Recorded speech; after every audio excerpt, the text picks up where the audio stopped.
Hola, hola. Buenos días, tardes a todos y todas. Es un placer estar hoy con ustedes para el inicio de este webinar. Am, Edgar, ¿me escuchas? ¿Sí? ¿Sí? Perfecto. Sí. Bueno, entonces mi nombre es Diogo Verísimo y tengo el honor de ser el presidente de la Task Force para Mudanza de Comportamiento de Behavior Change de la IUCN. Desde este rol, trabajo junto a un grupo internacional de expertos comprometidos con integrar el cambio de comportamiento en la conservación de la biodiversidad y apoyar a profesionales y organizaciones en la aplicación de estos enfoques en distintos contextos. Este informe que les presentamos hoy es el resultado de un proceso liderado por la Behavior Change Task Force que tiene como objetivo comprender mejor cómo se está integrando el cambio de comportamiento en la conservación de la biodiversidad, así como identificar experiencias, perspectivas, necesidades dentro de la red de la IUCN y más allá. Yo no voy a entrar en los resultados en detalle, ya que serán presentados a continuación, pero sí me gustaría subrayar que este informe pretende ser sobre todo un punto de partida, un recurso que ayude a orientar conversaciones, identificar prioridades y a apoyar el trabajo de quien está intentando integrar el cambio de comportamiento en sus iniciativas de conservación. También quisiera situar este webinar dentro de un esfuerzo más amplio. Este es ya el tercer webinar de esta serie. Comenzamos con una sesión en inglés, seguida por una en portugués, y hoy tenemos el placer de realizar esta sesión en español. Además, ya estamos planificando una próxima en francés. Para nosotros este proceso es especialmente importante. No solo estamos orgullosos del trabajo que estamos desarrollando como Task Force, sino también del esfuerzo consciente por hacer este contenido más accesible a diferentes audiencias. Actualmente tenemos traducciones en marcha en varios idiomas, incluyendo árabe, japonés, chino, vietnamita, y nuestra intención es también organizar webinars en estas lenguas. El objetivo entonces es avanzar hacia un acceso más equitativo al conocimiento y fomentar un diálogo verdaderamente global en torno del cambio de comportamiento en conservación. No quisiera tomar más de su tiempo y así que permítame terminar agradeciendo a Dulce Espelosín por moderar y dinamizar este evento y por supuesto a todos los panelistas por su generosidad al compartir su tiempo e experiencia. Dulce es miembro de la Behavior Change Task Force de UCN y una estratega en cambio de comportamiento con amplia experiencia internacional en conservación, comunicación y marketing social, habiendo trabajado en más de 15 países. Actualmente es consultor independiente y colabora con diversas organizaciones en diseño e implementación de iniciativas centradas en las personas para promover prácticas más sostenibles. Adelante, Dulce, muchísimas gracias. Les deseo un excelente webinar. Muchas gracias, Diogo. ¿Me escuchan bien? Sí. Ay, bueno, pues muchísimas gracias por estar aquí. Ahora sí que bienvenidos y bienvenidas a este espacio. Nos da muchísimo gusto poder presentar esto en español, sobre todo por primera vez, poder hacerlo ahora sí que en el idioma nativo de muchos de nosotros que estamos aquí hoy. En un momento voy a tener el gusto de presentarles a nuestras panelistas más adelante, pero ya son Ada Sánchez Mercado, Alegre Olmedo y Carla Rodríguez que están aquí hoy. Entonces, gracias por estar aquí. Y bueno, a todos ustedes nos encanta que nos puedan acompañar hoy en este espacio que estamos compartiendo con colegas que sabemos que están trabajando desde distintos contextos en enfrentar uno de estos mayores desafíos de nuestro tiempo, pues que es la pérdida de biodiversidad y el rol del comportamiento humano en este proceso. Entonces, para orientar nuestra sesión, les comparto brevemente la estructura de lo que vamos a ver hoy. Y primero, bueno, vamos a tener esta presentación que les voy a guiar yo, pues que va a tener más o menos 15 minutos, donde les voy a compartir los principales hallazgos, necesidades y oportunidades para integrar el cambio de comportamiento en la conservación que están dentro de este reporte, perdón, que Diogo nos compartía y que fue colaboración de muchos colegas de esta fuerza de trabajo de cambio de comportamiento de la IUCN. Y bueno, de ahí vamos a pasar a un panel de discusión de aproximadamente 20 minutos en el que vamos a profundizar en estas ideas desde distintas experiencias y perspectivas de nuestras expertas que nos acompañan el día de hoy. Todas ellas hablan perfecto español, son también mujeres, así es que muy contenta por eso también. Y finalmente abriremos un espacio de preguntas y respuestas durante 20 minutos para todos ustedes, donde nos va a encantar pues escuchar sus reflexiones, inquietudes y enriquecer esta conversación pues de manera más colectiva. Así es que la idea es que esto no sea solo un espacio informativo, sino que también después de esta presentación tengamos este espacio de reflexión crítica y construcción conjunta. Si hay preguntas que van surgiendo durante el camino, por favor anótelas en el chat. Trataremos de leerlas en el momento que sea de preguntas y respuestas, pero así no se les pasan. Igualmente en su momento les daremos oportunidad de compartirlas.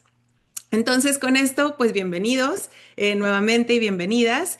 Y para dar contexto a esta conversación, pues es importante entender de dónde viene este documento y este reporte al que Diogo hacía referencia. Y bueno, este reporte es el resultado de un análisis global de necesidades que se desarrolló por este grupo de trabajo sobre cambio de comportamiento y supervisión de las especies y la Comisión de Educación y Comunicación, SEC, de la IUCN. El objetivo principal, pues, es otra vez identificar desafíos, oportunidades y caminos prácticos para integrar de manera más efectiva esta ciencia del comportamiento dentro de todo lo que tiene que ver en estrategias de conservación. Entonces, a través de este análisis, el documento recopila, pues, ahora sí que todas las iniciativas e ideas claves a nivel global y refleja, pues, las experiencias como las brechas o las barreras que existen en este sector. Y es importante destacar que este es un trabajo colectivo que se ha construido a partir de la colaboración de múltiples actores, disciplinas y contextos, lo que pues permite que haya una base sólida y diversa.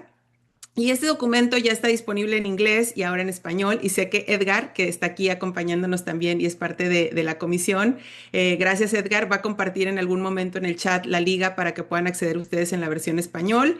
Entonces, pues ojalá que después puedan tomar un momento para leerlo y profundamente entender lo que, pues ahora sí que indica este reporte.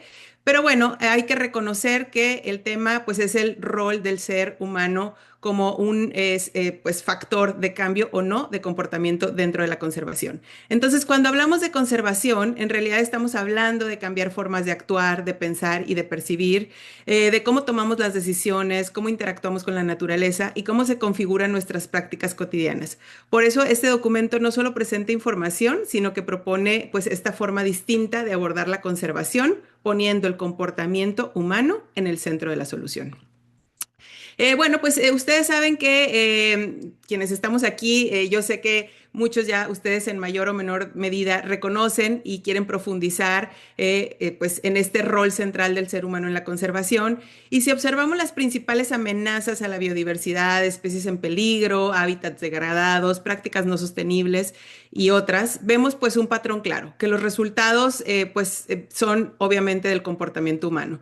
Y eso es clave porque también significa que las soluciones son por parte de las personas. Entonces tenemos el problema, pero también tenemos la solución, lo cual es muy bueno con los humanos, ¿no? Entonces de ahí es de donde nace esta ciencia del comportamiento y deja de ser opcional ya, y ahora en estos tiempos ya se vuelve algo indispensable, porque no se trata solo de entender qué está pasando, sino de comprender por qué las personas hacen lo que hacen y cómo nosotros, desde el lado del practicante o la persona que quiere trabajar en la estrategia de conservación, podemos facilitar cambios reales y sostenidos en las comunidades que están aledañas o son parte de algún tipo de hábitat degradado o algún sitio donde hay pues especies en peligro, ¿no? Aquí yo quisiera nada más compartir una reflexión personal que como parte del grupo de trabajo pues he tenido la oportunidad de ver en distintos contextos y es que las comunidades y las personas siempre quieren mejorar, siempre quieren cambiar. Pero eso no ocurre en el vacío, ocurre cuando las condiciones son las adecuadas y cuando se construyen con ellos. Entonces esas soluciones pueden ser sociales, económicas, culturales, estructurales y bueno, el mundo como ustedes saben cambia constantemente y a lo mejor lo que antes no era una práctica dañina, ahora se ha convertido en una práctica dañina y así como el mundo evoluciona y nuestras prácticas, pues también como humano tenemos la profunda responsabilidad de evolucionar y de aprender a tener alternativas y de querer cambiar. Entonces, cuando nos proporcionan las alternativas adecuadas, es fácil que las personas quieran de verdad unirse a estos cambios y ser parte de nuevas decisiones. Entonces, en ese sentido, integrar el cambio de comportamiento en la conservación no es solo una herramienta más, sino que es una respuesta necesaria a un mundo que pues ya viene cambiando. Entonces, hay algo que es pues cada vez más evidente y es que no se basta con solo documentar las amenazas ni diseñar solamente técnicas en un modo aislado, en donde yo como estratega me pongo a diseñar lo que yo creo que debe de pasar para que se conserve, sino que debemos de involucrar a las personas, a las comunidades, a quienes toman las decisiones, a quienes viven ahí y quienes son parte de estas prácticas, a quienes implementan y viven esas realidades. Entonces, esa es la única forma que se ha visto en que las soluciones pues, pueden sostenerse en el tiempo o pueden volverse más sustentables. Y por eso una idea central que plantea este informe, este reporte, es que la conservación de la biodiversidad en esencia es un ejercicio de persuasión humana. Y esto implica reconocer que el cambio no ocurre únicamente a través de información o regulación, sino también a través de procesos que influyen en cómo las personas piensan, sienten y actúan. Y esto implica pues ampliar la responsabilidad de que la conservación no solo es una tarea de un sector aislado, sino que es un esfuerzo que debe involucrarnos a todos en distintos niveles, desde el nivel individual en nuestras decisiones cotidianas hasta lo colectivo en las normas sociales, prácticas compartidas y por supuesto en el nivel de instituciones, gobiernos y organizaciones donde se diseñan política, incentivos y sistemas. De manera que integrar el cambio de comportamiento nos obliga entonces a ver a la conservación no solo como un reto ecológico, sino como un reto profundamente humano y social que requiere colaboración y coherencia entre múltiples actores.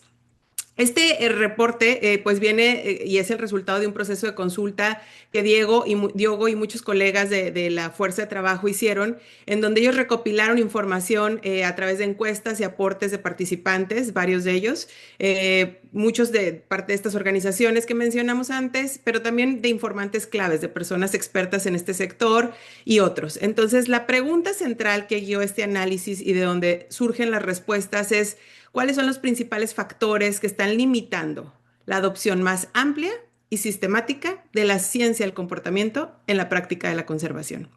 De manera que lo que voy a compartir a continuación no es solo un marco teórico, sino que refleja experiencias, percepciones y realidades del propio sector.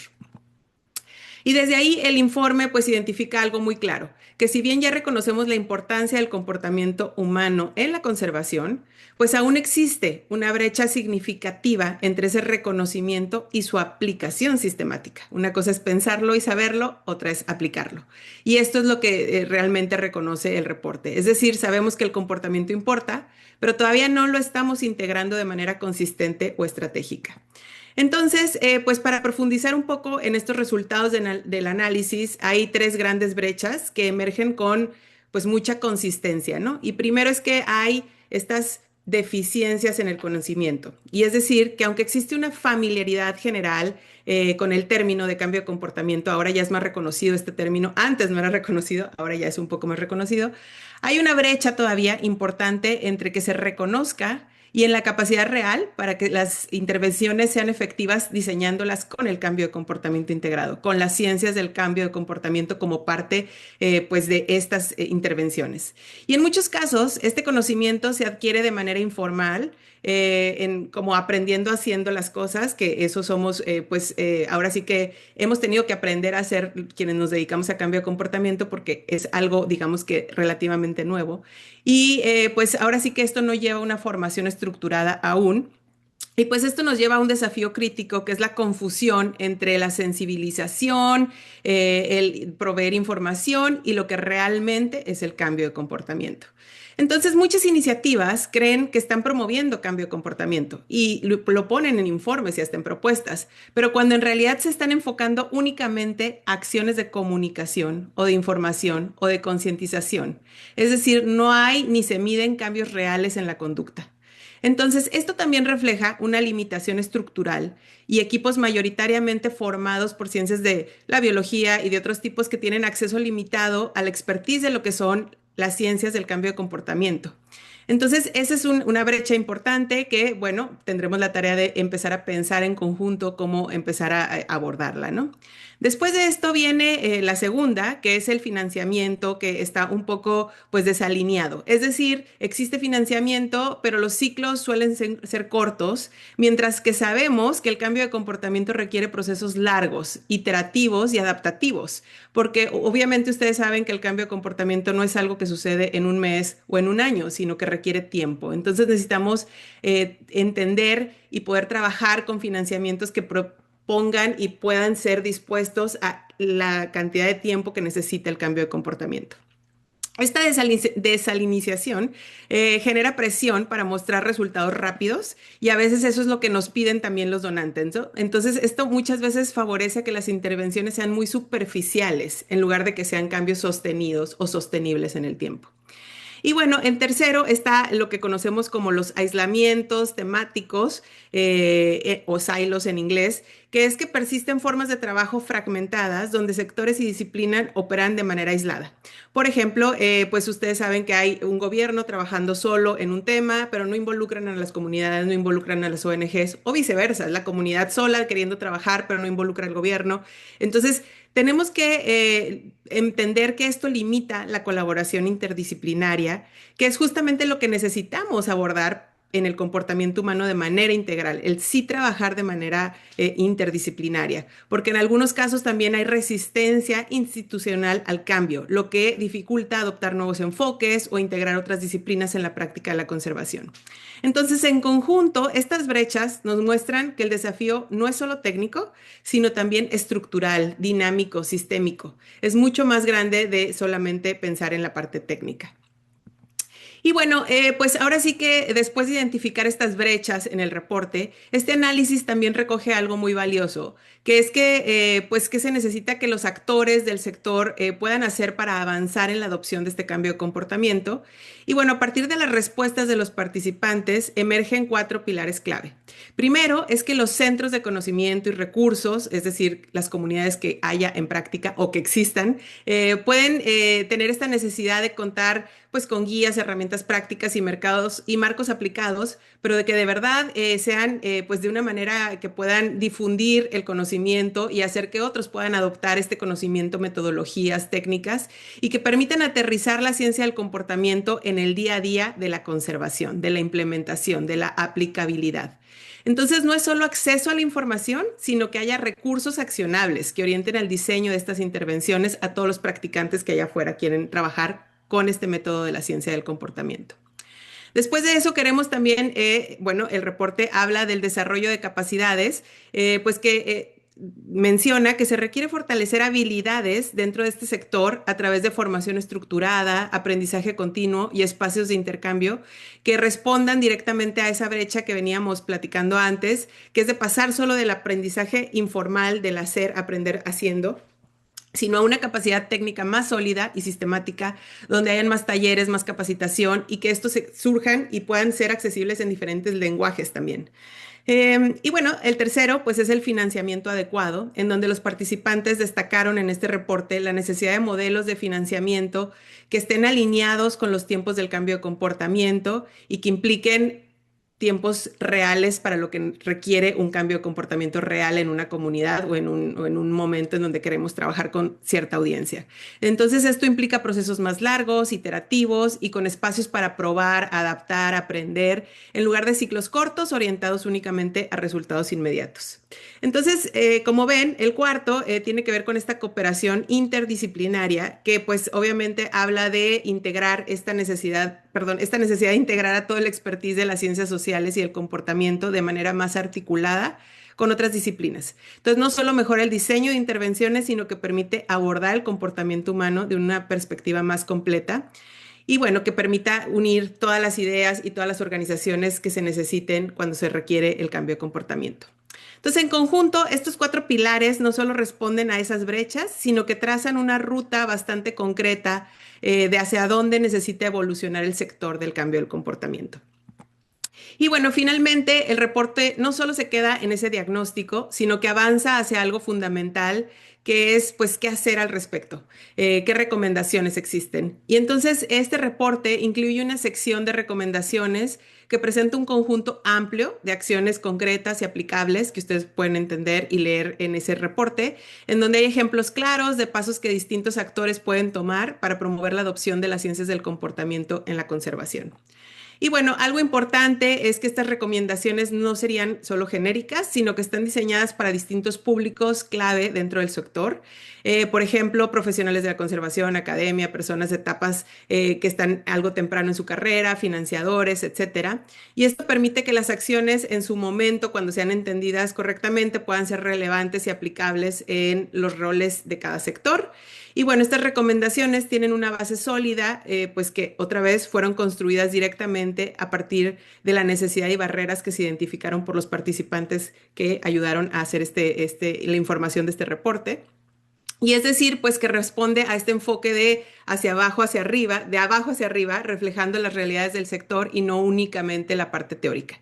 Entonces ahí es donde entra el rol de la fuerza de trabajo, donde Edgar, Diogo y yo hacemos parte, y creo que algunos compañeros más que están aquí, y es esta parte interdisciplinaria. Entonces, pues este grupo de trabajo está actuando como un puente entre la investigación y la práctica, en donde queremos funcionar como un, digamos, rompedor de conocimiento dentro del sector, donde podamos ser un poco disruptivos y aplicar un poco el conocimiento que tenemos a cómo aplicarlo en el campo. Y este reporte pues se ha desarrollado en este plan de trabajo y pues ahora sí que tiene esos objetivos que Diogo compartió hace un momento, pues que es conectar la investigación con la práctica, documentar lo no documentado y construir ese lenguaje común que pues donde vemos que dentro de el sector que estamos todos nosotros de cambio de comportamiento, todavía hoy en día usamos términos pues de manera distinta, todavía no tenemos un mismo lenguaje, nos hace falta como poder tener un lenguaje en donde todos nos comuniquemos de una manera efectiva y sepamos a qué nos estamos refiriendo. Entonces, establecer esa base compartida, pues es también clave para alinear los esfuerzos y avanzar de forma más coherente en nuestro área de cambio de comportamiento. Y bueno, pues nada más reforzar que a través de esas áreas y alianzas multidisciplinarias y grupos de trabajo, la intención es generar ese motor necesario para integrar de manera más amplia las ciencias del comportamiento en todo el sector de la conservación. En ese sentido, pues este esfuerzo no termina con el reporte, sino que es el inicio de un proceso más estructurado para escalar este enfoque. Entonces, bueno, pues a partir del impulso de este trabajo, digamos que ya existen, por ejemplo, algunas alianzas multidisciplinarias y grupos de trabajos específicos que se están pues haciendo. Por ejemplo, está una declaración de posición que permite establecer con mayor claridad el rol y la relevancia del cambio de comportamiento dentro del sector de la conservación. También hay un enfoque en la ética del cambio de comportamiento, que es otro documento que también estamos trabajando, que es fundamental para asegurar que las intervenciones no solo sean efectivas, sino responsables, transparentes, respetuosas de las comunidades y sus contextos locales. También se está trabajando, por ejemplo, en el análisis de la situación de la vaquita marina en México, en donde Diogo y yo estamos colaborando pues con el gobierno local y estamos tratando de aterrizar los principios de la ciencia del comportamiento en desafíos complejos y urgentes como este. Y finalmente, el desarrollo de capacidades accesibles es otro de los objetivos clave para asegurar que más personas en distintos contextos puedan acceder a herramientas, formación y recursos para aplicar enfoques en su trabajo. Y pues todas estas líneas reflejan que estamos pensando y pasando por la intención de cómo ir a la acción y con pasos concretos para institucionalizar y escalar este cambio de comportamiento en la conservación. Entonces, bueno, simplemente para dar paso a nuestros panelistas, quiero ampliar que este reporte ojalá pueda ser traducido o se está pensando ser traducido en varios idiomas, como los que ven aquí. También si alguno de ustedes habla alguno de estos idiomas y nos quiere ayudar con la traducción, pues es algo en lo que pueden ayudarnos y ser voluntarios para lograr hacer esto. Y bueno, pues ahora sí que para cerrar esta parte, me gustaría simplemente dejarlos con una reflexión y que este reporte en el fondo no solo habla de metodologías o herramientas, sino que habla de un cambio de enfoque, de cómo entendemos y practicamos la conservación. Y nos invita a reconocer que si queremos resultados, ver resultados distintos, pues necesitamos también formas distintas de diseñar, implementar y colaborar. Y personalmente, pues algo que me parece especialmente valioso en este proceso es que se refleja una realidad que yo he visto una y otra vez en el campo, y es que las personas de verdad otra vez quieren cambiar, las comunidades quieren mejorar, y ese cambio solo ocurre cuando existen las condiciones adecuadas, cuando entendemos realmente los contextos, cuando diseñamos con y para las personas, de manera que pues este reporte entonces no solo diagnostica, sino que también abre posibilidades y nos muestra que hay un camino para hacer la conservación más efectiva, más humana, más alineada en cómo realmente ocurre el cambio. Entonces, bueno, pues con esto yo quisiera dar paso a nuestro panel en donde nos acompañan el día de hoy y para esto voy a dejar de compartir mi pantalla un momentito. Y muy bien, aquí tenemos entonces, pues ahora sí que me gustaría presentar a todos ustedes a nuestras tres panelistas, en donde, por ejemplo, tenemos a Ada Sánchez Mercado. Ada, no sé si quisieras platicarnos un poquito de tu experiencia y bueno, pues tal vez empezar a compartirnos un poquito de qué te resonó de este reporte, qué oportunidades ves, qué contexto, bueno, qué oportunidades ves en el contexto para avanzar pues en la integración de este cambio de comportamiento en la conservación y si hay algo que quieras compartir acerca de esta presentación, con mucho gusto. Gracias, Dulce, y gracias por la oportunidad de participar en el panel. Bueno, yo soy venezolana. Trabajé por muchos años con la ONG Provita, la ONG venezolana, y ahorita estoy en la Universidad de New South Wales, en Sydney, pero aún colaborando con el equipo de Provita en Venezuela, en donde desarrollamos dos campañas de comportamiento enfocada en reducir la demanda de fauna, específicamente en dos especies de aves en el país. Y bueno, más que encantada. Hace 5 años, cuando comenzamos a hacer esto en Venezuela, pensar que íbamos a conseguir material, información en español sobre cambio de comportamiento era muy difícil y fue de hecho una de las grandes barreras que nos encontramos, que enfrentar un tema nuevo para el cual los recursos en español eran muy limitados y por tanto, imagínate capacitar un equipo en un tópico que es nuevo para ellos, porque éramos un grupo de ecólogos, pero sin mucho conocimiento en sociología y herramientas y en marcos conceptuales sociológicos o socioecológicos. Y bueno, sí, empezar a tener este tipo de conversaciones y herramientas que, como bien dices, no es solamente la información, es este intercambio de experiencias, es este intercambio de qué funcionó y sobre todo qué no funcionó. Es importante sí, para seguir avanzando de manera adecuada en este tópico. Y lo voy a dejar hasta ahí porque si no... Claro, muchas gracias. Sí, y bueno, también solo para reforzar, Ada, como mencionó, trabaja en esta parte de la intersección entre biodiversidad, comportamiento humano, toma de decisiones. Entonces, bueno, cuando tengan más preguntas adelante, con mucho gusto. También tenemos a Carla Rodríguez Sánchez, que es investigadora en ciencias sociales aplicadas a la conservación, especializada en las percepciones, valores y comportamientos humanos que influyen en relación con la biodiversidad. Pero Carla, también me encantaría si pudieras presentarte, igualmente si pudieras ir de manera breve compartiendo qué es lo que te resonó de este reporte, qué te llamó la atención. Hola, muy buenas tardes a todos. En primer lugar, bueno, pues daros las gracias por invitarme a ser panelista esta tarde y sobre todo daros la enhorabuena por el informe.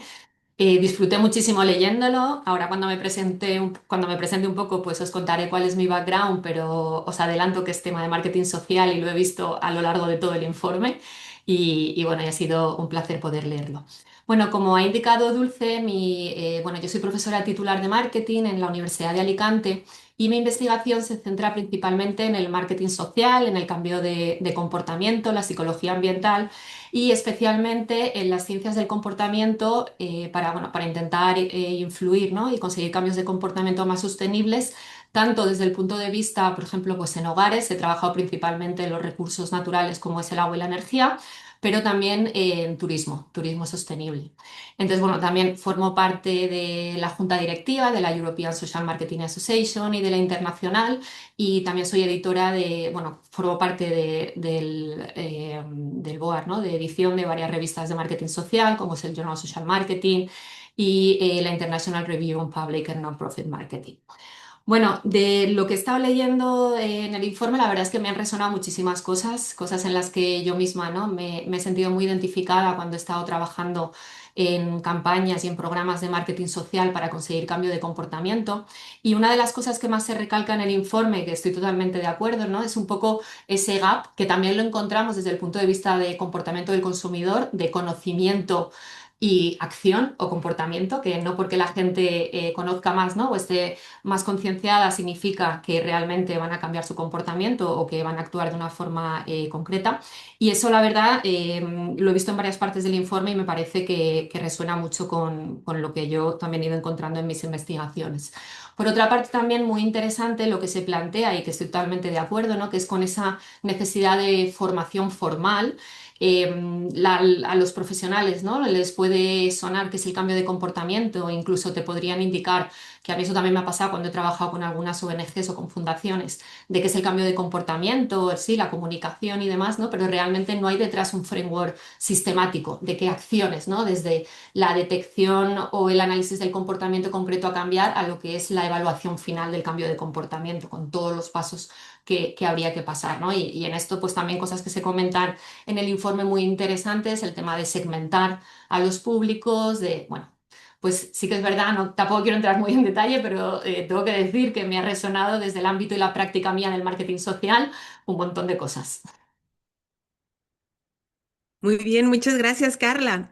Bueno, y también tenemos el gusto hoy de presentar a nuestra tercer panelista, que es Alegría Olmedo, y ella es profesional en conservación con experiencia en implementación en campo y ha trabajado con comunidades y actores locales para traducir estrategias en acciones concretas.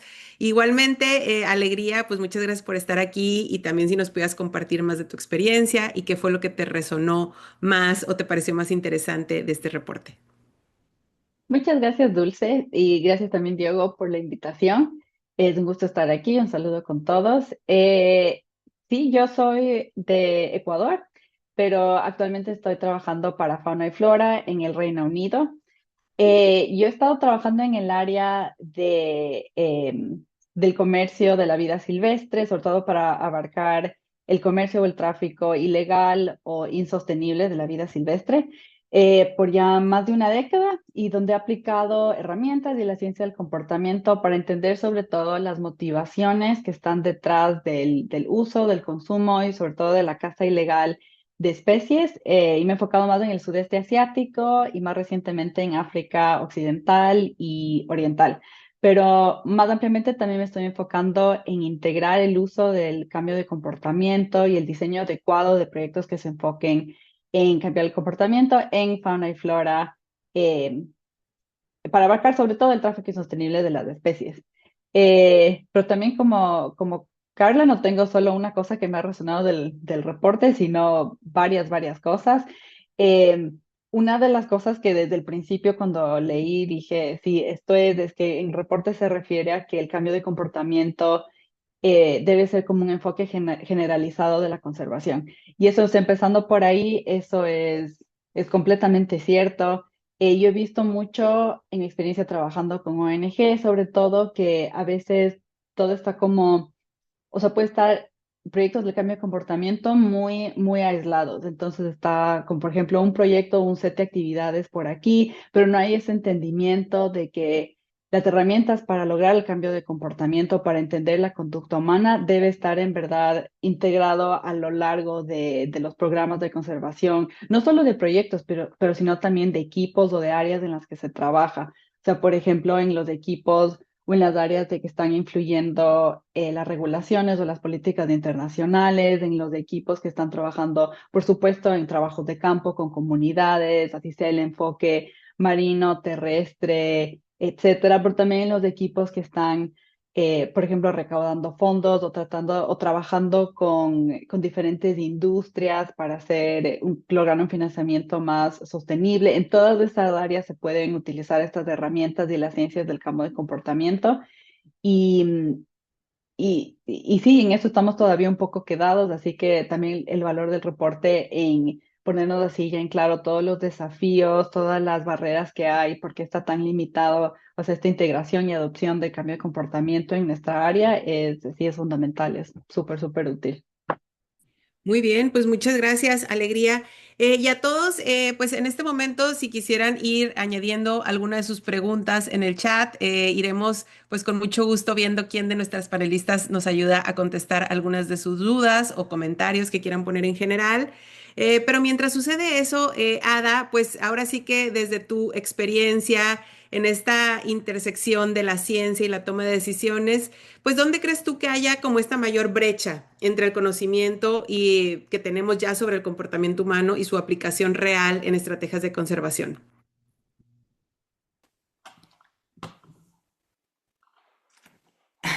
No es una pregunta fácil de responder porque son varios factores, pero um, yo diría que desde mi experiencia, la parte más difícil fue eh, entender qué significa implementar y monitorear. Porque uno dice, bueno, el comportamiento, ¿cómo monitoreo yo el comportamiento? ¿Cómo mido que el comportamiento cambió? ¿Qué mido? ¿Es un comportamiento indirecto, las intenciones? ¿O es el comportamiento directo, autorreportado, o que yo lo observe de alguna manera? Pero también es entender que la importancia de tener una línea base. La importancia de tener una línea base cuando tú monitoreas, en este caso, el comportamiento. Y cuando digo una línea base, no es solamente un antes y después, sino también poder tener, si es posible, controles y tratamientos, ¿no?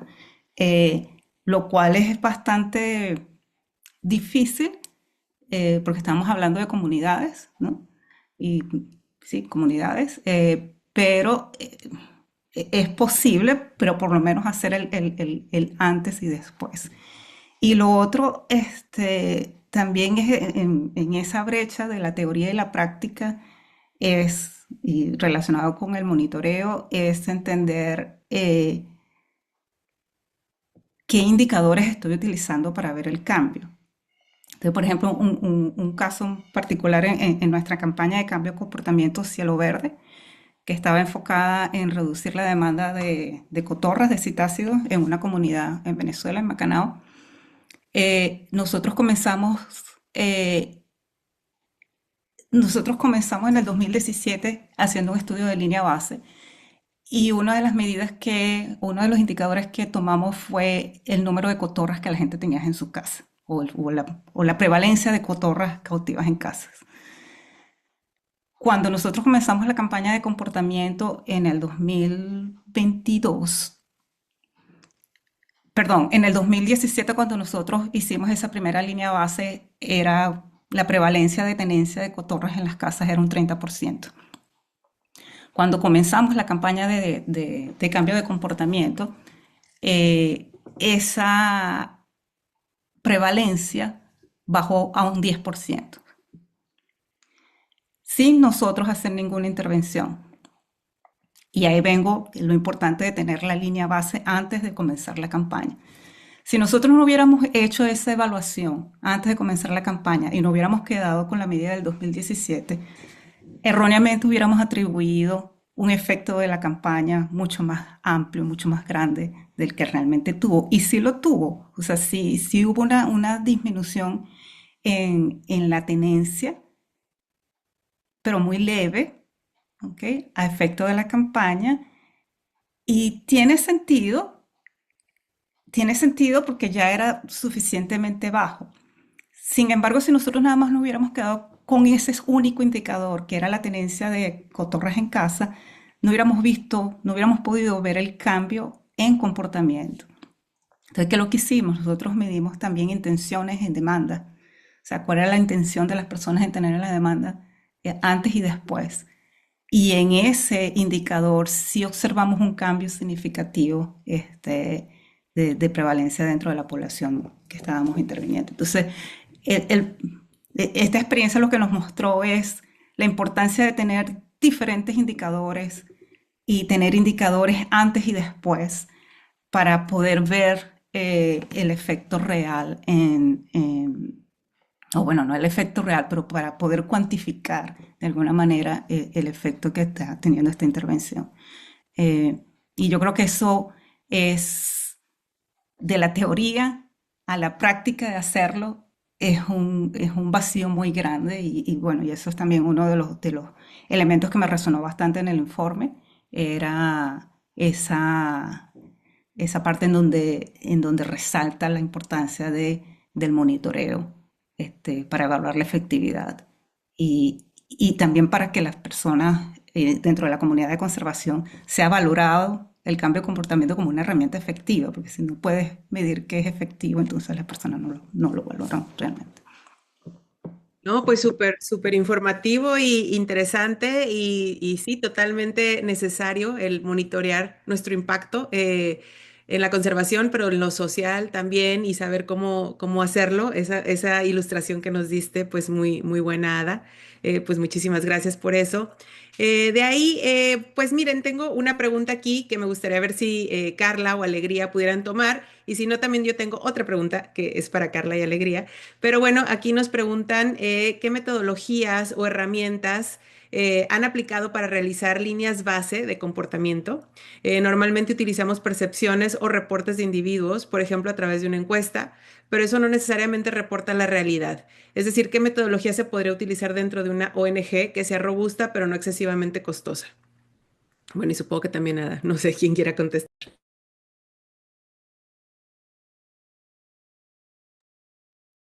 Yo puedo empezar y Carla, si tienes algo diferente o algo que agregar, por favor, ahí me ayudas también.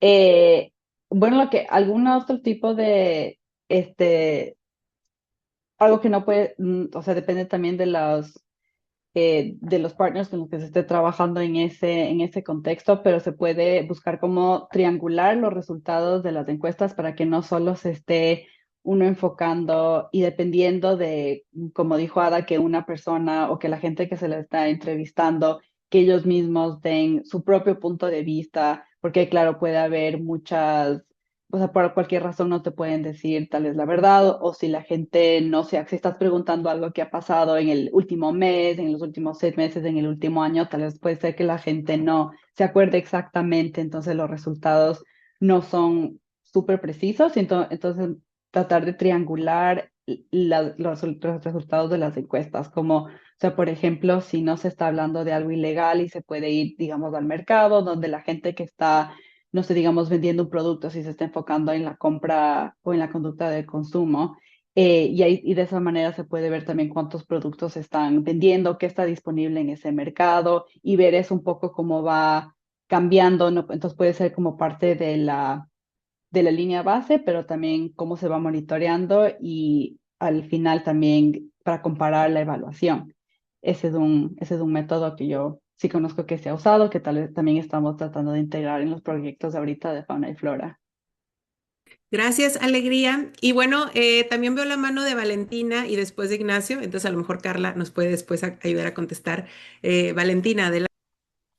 Ah, en- Ante que todo, le quiero agradecer por la oportunidad que me dieron. Lo siento, todavía no leí el informe, claro que voy a leerlo enseguida. Y bueno, yo vivo en Italia, donde hay un gobierno que promueve una ley que permite de cazar a todo animales y hacer cualquier desastre pasándolo como mejoría para la biodiversidad. Así que estamos al extremo de la dificultad. Me interesa mucho conocer del informe si hay posibilidades de, digamos, comunidades de prácticas para saber cómo educar a los políticos y a lo administrativo, teniendo en consideración que, bueno, pues la mayoría de la población humana y también en países como Italia vive en la ciudad y los políticos no saben casi nada de conservación de la biodiversidad y no le importa casi nada porque no consideran la biodiversidad de la ciudad como importante y tratan considerar las zonas rurales y de montañas como zona de vacaciones para la gente que está en la ciudad, así que tiene que ser toda linda. No sé si me explico, pero eso me interesa mucho, la posibilidad de intercambio e interdisciplinariedad para saber cómo invertir en los decisores pues, políticos que necesitan mucho. Gracias. Bueno, eso creo que más que nada, sí, ojalá que con el reporte quede claro y pues te estaremos compartiendo más información, Valentina. No sé, Carla, si algo de eso al respecto quisieras comentar o si esperamos a Ignacio también o a la... Bueno, yo ahí la verdad es que a nivel, o sea, si soy sincera del todo, yo a nivel de intentar, no sé, pues promover o incidir en comportamientos a nivel políticos y demás, no tengo mucha experiencia previa, pero sí que en esta idea un poco, o sea, el cambio de comportamiento, yo lo que cuando hacemos estrategias y programas de cambio de comportamiento, tú puedes interferir no solamente en lo que estamos más acostumbrados, que sería a nivel individual, ¿no? Que sería lo que llamamos en el downstream level. Luego tendríamos como el medio, que es a nivel de comunidades, y por último tendríamos a nivel político, ¿no? Entonces, estoy totalmente de acuerdo contigo en que muchas veces incluso las decisiones o los comportamientos de los ciudadanos van a depender de esas decisiones políticas. Entonces, totalmente de acuerdo que desde las ciencias del comportamiento y se hace, lo que pasa, como digo, yo no me voy a atrever a decir qué herramientas o cómo, porque no soy experta en el upstream level, yo estoy más en la parte de individuos y comportamiento del consumidor, pero totalmente de acuerdo. Y esa es la idea también en los equipos que trabajamos en este caso yo, ¿no? Marketing social o cambios de comportamiento, tener equipos interdisciplinares para que haya gente, pues tanto desde el punto de vista más del comportamiento del consumidor, psicología y la parte más individual en la que yo suelo trabajar, con gente más a nivel de comunidad, sociología y luego la gente más a nivel de políticas. Entonces, totalmente de acuerdo con lo que dices. Muchas gracias, Carla. Y bueno, Valentina, esperemos que eso te sirva y con mucho gusto seguimos en eso. Ignacio, adelante. Hola, muy buenas tardes. Muchas gracias por esta oportunidad.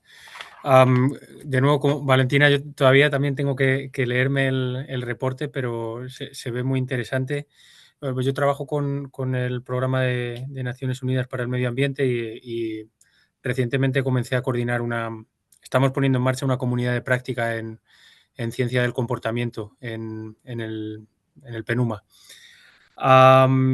Me parece muy interesante y nosotros, bueno, desde Naciones Unidas se trabaja mucho en la parte de en apoyar el desarrollo de política pública, un poco relacionado con lo que decían.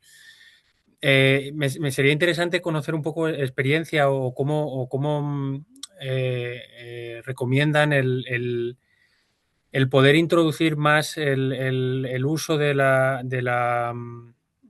ciencia del comportamiento y herramientas de cambio de comportamiento en el desarrollo de políticas públicas.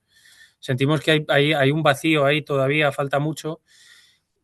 Hablaban ya un poco de esto y aprovecho también para comentar un poco también el otro reto que vemos también es en cuanto al hecho de poder comunicar las evidencias científicas, ¿no? En un punto en el que estamos viviendo mucha desinformación, cómo también estas herramientas de cambio de comportamiento pueden ayudarnos bueno, primero a luchar contra la desinformación y también a que tanto el tomador de decisiones como el ciudadano puedan también mejorar su comportamiento hacia eso, ¿no? Hacia esa desinformación y luchar contra ella. Muchas gracias. Sí, pues muy bien. No sé si Ada, Alegría tengan algo que compartir en tema de políticas públicas. Si no, con mucho gusto podemos compartir también un poco Diogo o yo. Yo la verdad es que no tengo experiencia directa con políticas públicas, Ignacio, pero no sé si has escuchado hay un grupo que se llama el Behavioral Insights Team, que opera aquí en el Reino Unido, pero creo que también están en Asia, y posiblemente en Australia, no estoy segura, pero ellos es un equipo que está basado en el gobierno o sea, son como sí, o sea, como trabajadores públicos aquí en el gobierno de Inglaterra y se enfocan exactamente en eso, en traer herramientas de las ciencias del comportamiento para lograr, o sea, sí, pequeños cambios que la gente se inscriba para votar, cosas así. Te voy a compartir el link aquí en el chat, pero sí, experiencia directa con eso no tengo, discúlpame. Y bueno, yo sé que Diogo a lo mejor puede compartir un poco, pero por ejemplo, estamos haciendo un proyecto, él y yo, con el gobierno mexicano, en el tema de la vaquita marina, digamos, sector teórico, ¿no? No estamos ahorita aplicando nada con ellos en campo, pero sí estamos trabajando con ellos desde la perspectiva de, digamos, un poco compartirles la importancia de trabajar en la ciencia del comportamiento con las personas involucradas, ya que aunque se piensa desde el área de gobierno generalmente que haciendo, por ejemplo, áreas protegidas marinas, terrestres o cambiando leyes y regulaciones se puede lograr mucho, muchas veces la parte de construir todas esas leyes y regulaciones, esos planes de manejo, esas, digamos, formas de trabajar juntos con cooperaciones o con manejo, digamos, la forma en que funciona es trabajando desde abajo hacia arriba, ¿no? Con las comunidades, involucrarlas desde esas tomas de decisiones, hacer este tipo de talleres de socialización en donde ellos mismos digan qué alternativas sí quisieran tener, qué quisieran aprender de esas alternativas o necesidades que tendrían para adoptar esas alternativas. Y desde ahí entonces el gobierno puede tener una perspectiva mucho más amplia de cómo apoyar a que eso sí suceda, en lugar de solamente llegar a incluir algo que no ha sido validado ni socializado con la comunidad. Entonces la gente termina regalando lo que les dan o simplemente no usándolo. Entonces, desde ese punto de vista también creo que te podemos compartir después mucha información, Diogo o yo. Siéntete en la confianza de escribirnos, pero Diogo, no sé si quieres añadir algo. Gracias, Dulce. No, yo creo que eso es todo. Solo para compartir también que para mí, al menos, fue una gran victoria tener un gobierno que sí, que habla con nosotros y nos pide ayuda, porque en realidad muchas veces somos nosotros como pesquisadores, como conservacionistas, que intentamos hablar con el gobierno, muchas veces es difícil, imposible mismo. En este caso no, fue el gobierno de México que por la UCN que contactó la fuerza de trabajo, la Task Force. Yo creo que eso es mismo también un señal de un cambio, ¿no? Que sí que reconocen que eso es un tema importante.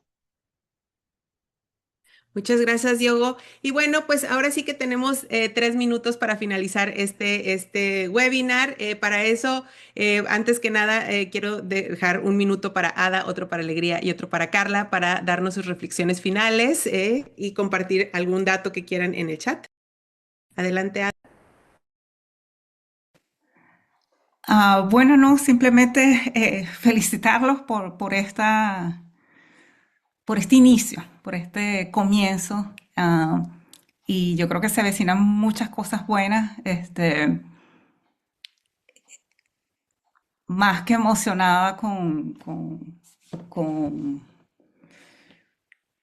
con que efectivamente las ciencias sociales hagan su paso y se queden dentro de la conservación. Y bueno, yo creo que este diagnóstico que empezó con un tema muy específico hacia cambio de comportamiento, deberíamos aplicarlo hacia todas las ciencias sociales, el uso de todas las ciencias sociales en conservación, pero bueno, hay que empezar poco a poco y esta es una buena manera de hacerlo. Muchas gracias por esta oportunidad y felicitaciones por esto y que vengan muchos más idiomas, muchos más webinars en todos los idiomas posibles. Muchas gracias, Ada, y gracias por tu tiempo y compromiso con el área de la ciencia del comportamiento. Alegría. Gracias, ¿no? Yo igualmente a felicitarles mucho a los autores del reporte. Es súper útil y también muy útil que sea de parte del grupo, de este grupo de trabajo y de la UICN, ya que así, o sea, ahí tenemos, el grupo de trabajo puede ser como que una el centro o sea, la base de información y ayudarnos a crear todos el lenguaje común para hablar de este tema. Así que sí, es muy útil que esté justo este grupo de trabajo en la UICN. Muchas gracias. Sí, ha sido un gusto. Y también, sí, para lograr en este webinar también poder crear nuevas conexiones y eso, poder trabajar todos de más en conjunto y poder colaborar y no estar todos trabajando aislados sin poder compartir lo que se aprende, nuevos resultados, así sea cosas que no funcionan como uno pensaba, igual de eso se puede aprender muchísimo. Así que sí, emocionada de lograr conocer más gente y poder trabajar con todos de aquí en adelante. Muchísimas gracias, Alegría, y también pues por haber compartido con todos nosotros tu experiencia y ojalá que también muy pronto podamos seguir en contacto, como dices tú, con todos los de aquí. Y bueno, por último, Carla, también adelante. Bueno, pues yo igual que mis compañeras panelistas, pues agradecer, ¿no? Y daros la enhorabuena. Sí que creo que ahora tenéis una buena tarea por delante, que es todas las recomendaciones que habéis construido a través de los resultados, ponerlos en marcha. Creo que es muy importante esa formación formal en cambio de comportamiento, establecer frameworks concretos para los profesionales, saber qué tener que hacer, ¿no? Y que esos pasos estén conectados con los anteriores, ¿no? Y luego lo que sí, un último como tip que a mí sí que me gustaría decir, porque me lo he encontrado mucho bueno, pues en proyectos, en investigaciones y también en programas de cambio de comportamiento, es la necesidad de individualizar y hacer cuanto más concreto el comportamiento para hacer esa campaña mejor. Es decir, no hablar de, no sé, pues fauna, biodiversidad o fauna en general o lo que sea, ¿no? Sino irnos a comportamientos muy, muy concretos, porque al final las barreras, las motivaciones que van a tener los individuos, incluso en la segmentación, los diferentes targets y públicos objetivos, van a ser completamente diferentes, ¿no? Entonces, hacer ese paso previo un poco, ¿no? De investigar, de concretar y demás para que realmente las campañas sean efectivas y sobre todo tener una línea base sistemática de trabajo, que yo veo que es lo que pasa, lo que falta un poco a nivel profesional. Ah, pues muchísimas gracias, Carla. Y sí, súper bueno el marketing social para promover comportamientos. Es una herramienta que también nos encanta, que hemos utilizado y es la metodología que también recomendamos. Así es que felices de tenerte aquí y que hayas compartido tanta experiencia, Carla. Y bueno, pues con esto agradecer a mis compañeros Edgar, Diogo, Emma que están aquí, a toda la fuerza de trabajo y simplemente con eso creo que Diogo y Edgar ya dejaron por ahí la liga del reporte, también una liga para contactarnos si quisieran ser parte de esta fuerza de trabajo y nos pueden encontrar a todos pues en LinkedIn, en nuestra página web y pues con esto ahora sí que muchísimas gracias. Diogo, no sé si quieres decir algo más, pero hasta pronto. No, es todo. Hasta pronto. Muchas gracias. Gracias a todos, que estén muy bien. Gracias. Gracias, hasta pronto.